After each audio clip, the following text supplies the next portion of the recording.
നോക്കൌട്ടിലേക്ക് പോവുകയാണ്. ഇന്ന് തൊട്ട് മത്സരങ്ങളൊക്കെ തുടങ്ങുകയാണ്. ഇതിൽ അട്ടിമറികളൊക്കെ പ്രതീക്ഷിക്കുന്നുണ്ട്. ഇപ്പോൾ റൗണ്ട് ഓഫ് 32 കഴിയുമ്പം പ്രീ ക്വാർട്ടറിൽ ഫ്രാൻസും ജർമ്മനിയും ഒക്കെ വരാനുള്ള സാധ്യതയുണ്ട്. അതിൽ ഏതെങ്കിലും ഒരു കരുത്തർ പോകുമെന്ന കാര്യം ഉറപ്പാണ്. അർജന്റീനയ്ക്കൊക്കെ കാര്യങ്ങൾ എളുപ്പമാണെന്ന് ഇപ്പോൾ നമ്മൾ പറയുമ്പോഴും ഈ കേപ്പ് വെർദെ പോലുള്ള രാജ്യങ്ങളെയൊന്നും നമുക്ക് നിസ്സാരമായിട്ട് എഴുതിത്തള്ളാനും കഴിയില്ലല്ലോ രജേഷ് രവീന്ദ്ര. തീർച്ചയായും ഈ ലോകകപ്പിൽ പലപ്പോഴും ഫുട്ബോൾ വിദഗ്ധർ വിലയിരുത്തുന്ന ഒരു കാര്യമുണ്ട്. ലോകമെമ്പാടും ഇപ്പോൾ ഫുട്ബോൾ കുറച്ചുകൂടി ജനകീയമായി ഈ ഫുട്ബോൾ ടെക്നിക്കുകളൊക്കെ എല്ലാ ഭാഗത്തും പരിശീലകർക്ക് ലഭ്യമാകുന്ന സാഹചര്യത്തിലേക്ക് മാറി. അതുകൊണ്ട് ഈ കുഞ്ഞൻ ടീമുകൾ എന്ന് പലരെയും വിളിക്കുന്നത് അത് ഇനി നിർത്തേണ്ട കാലമായി എന്ന് പറയുന്നു. അത് തന്നെയാണ് ഈ ലോകകപ്പ് തെളിയിക്കുന്നത്. പ്രത്യേകിച്ച് മുൻപ് ലോകകപ്പിൽ 32 ടീമുകളാണ് ഉണ്ടായിരുന്നതെങ്കിൽ ഇത്തവണ നോക്കൌട്ടിൽ തന്നെ 32 ടീമുകൾക്ക് അവസരമുള്ള ഒരു ലോകകപ്പാണ്. അതുകൊണ്ട് പ്രധാന ടീമുകളിൽ യുറുഗ്വായ് മാത്രമാണ് ആ തരത്തിൽ പുറത്തേക്ക് പോയ ഒരു ടീം എന്ന് പറയുന്നത്. മറ്റെല്ലാ പ്രധാനപ്പെട്ട ടീമുകളും നോക്കൌട്ടിൽ എത്തിയിട്ടുണ്ട്.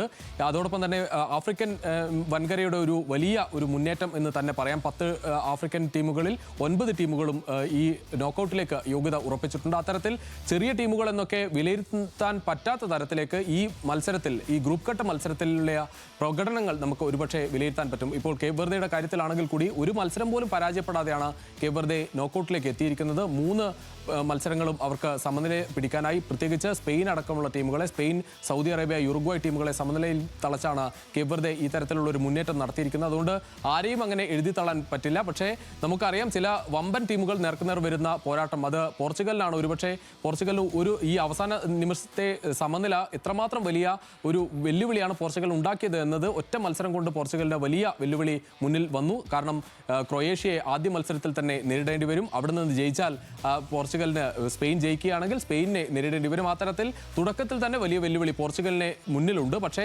താരതമ്യേന നമ്മൾ ഇതുവരെയുള്ള കണക്കുകളിൽ, ഇതുവരെയുള്ള വലിയ ടീമുകളെ ആ അർത്ഥത്തിൽ കണക്ക് കൂട്ടുകയാണെങ്കിൽ അർജന്റീനയ്ക്കും ബ്രസീലിനും താരതമ്യേന എളുപ്പം എന്ന് പറയാം. പക്ഷേ ബ്രസീലിന് ക്വാർട്ടറിലെത്തുമ്പോൾ ഇംഗ്ലണ്ടിനെ നേരിടേണ്ടി വരും. ഇനി ഈ തരത്തിൽ മുന്നേറി കഴിഞ്ഞാൽ ബ്രസീലും അർജന്റീനയും അതോടൊപ്പം ഉള്ള ടീമുകൾ മുന്നേറി കഴിഞ്ഞാൽ ബ്രസീലിനെയും അർജന്റീനയും നമുക്ക് സെമിയിൽ കാണാൻ പറ്റും.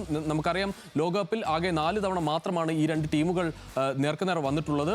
അതുകൊണ്ട് തന്നെ ഏറെക്കാലമായി തന്നെ കാത്തിരിക്കുന്ന ഒരു പോരാട്ടമാണ് ബ്രസീൽ അർജന്റീന പോരാട്ടം. അത് ലോകകപ്പിൽ വരണമെങ്കിൽ 2 ടീമുകളും സെമിയിലേക്ക് എത്തേണ്ടതുണ്ട്. വലിയ ടീമുകൾ, ഏറ്റവും പ്രധാനപ്പെട്ട ടീമുകൾ മത്സരത്തിന് തുടക്കത്തിൽ വരുന്നത് പ്രീ ക്വാർട്ടറിൽ ഫ്രാൻസും ജർമ്മനിയും തമ്മിലുള്ള പോരാട്ടമാണ്. എല്ലാവരും ഉറ്റുനോക്കുക. കാരണം ആദ്യ 2 മത്സരങ്ങൾ ഈ 2 ടീമുകൾ ജയിച്ചാൽ പ്രീ ക്വാർട്ടറിൽ ഫ്രാൻസും ജർമ്മനിയും ഏറ്റുമുട്ടും. ഫ്രാൻസ് ആകട്ടെ കഴിഞ്ഞ ലോകകപ്പിലെ ഫൈനലിസ്റ്റുകളാണ്, അതിന് തൊട്ടു മുൻപുള്ള ലോകകപ്പിലെ വിജയികളാണ്. ജർമ്മനി ആകട്ടെ അതിനു മുൻപുള്ള 2014 ലോകകപ്പിലെ വിജയികളാണ്. ആ തരത്തിൽ ജർമ്മനിക്ക് 4 ലോക കിരീടങ്ങൾ നേടിയ ടീമാണ്.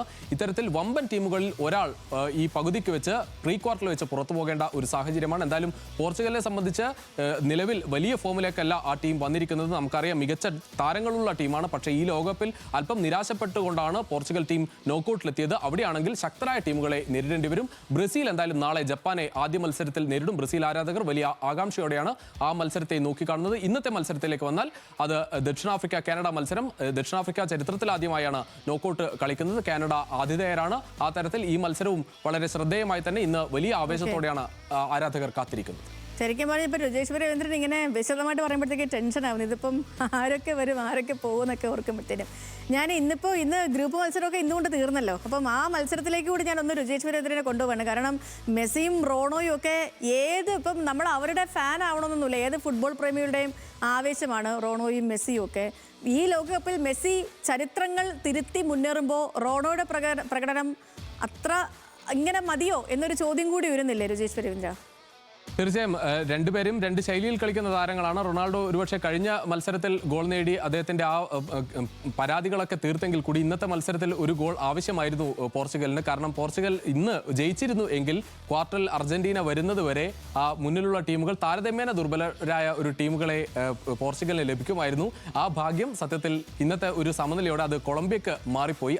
ആ തരത്തിലാണ് ഗ്രൂപ്പ് ഘട്ടത്തിലെ അവസാന മത്സരം വളരെ ശ്രദ്ധാകേന്ദ്രമായി മാറിയത്. മെസ്സിയെ സംബന്ധിച്ചിടത്തോളം അർജന്റീന നേരത്തെ തന്നെ മെസ്സി ആദ്യ 11-ൽ ഉണ്ടാകില്ല എന്ന് അറിയിച്ചിരുന്നു.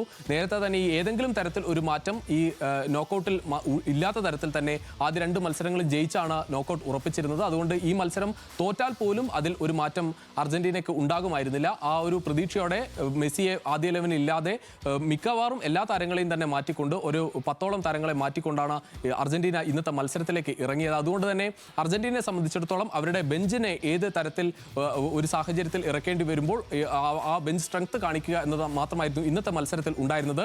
എന്തായാലും എപ്പോഴും ഉള്ള പരാതി ഇത്തരത്തിൽ ലിയോണൽ മെസ്സി മാത്രം ഗോൾ നേടുന്നു എന്നതായിരുന്നു പറഞ്ഞുകൊണ്ടിരുന്നത്. പക്ഷേ ഈ മത്സരത്തിൽ 2 താരങ്ങൾ ലൗറ്ററോ മാർട്ടിനസും അതോടൊപ്പം ലോ സെൽസോയും ഗോൾ നേടി. ലോ സെൽസോയുടെ ഗോൾ ഒരുപക്ഷെ അർജന്റീന ആരാധകർക്ക് കുറച്ചുകൂടി ഒരു ആത്മവിശ്വാസം നൽകുന്നതാണ്. കാരണം ലിയോണൽ മെസ്സി നേടുന്നത് സമാനമായി തന്നെ ഒരു ഫ്രീ കിക്കിലൂടെ ഗോൾ നേടുന്നു. ലിയോണൽ മെസ്സിക്ക് മാത്രമല്ല, ഫ്രീ കിക്കിലൂടെ അനായാസം ഗോൾ നേടാൻ ഒരുപാട് താരങ്ങൾ പിന്നിലുണ്ട് എന്ന് കാണിച്ചു കൊടുക്കുന്ന തരത്തിൽ ലോ സെൽസോ അദ്ദേഹത്തിന്റെ ഒരു പ്രകടനം നടത്തി. പ്രത്യേകിച്ച് കഴിഞ്ഞ ലോകകപ്പിൽ പരിക്ക് കാരണം മത്സരിക്കാൻ പറ്റാതിരുന്ന ഒരു താരം കൂടിയാണ് ജിയോവാനി ലോ സെൽസോ. എന്തായാലും അദ്ദേഹത്തിന്റെ ഒരു തിരിച്ചുവരവ്, ലോകകപ്പിലെ ഒരു അരങ്ങേറ്റം അത് മികച്ചതാക്കാനും സാധിച്ചു.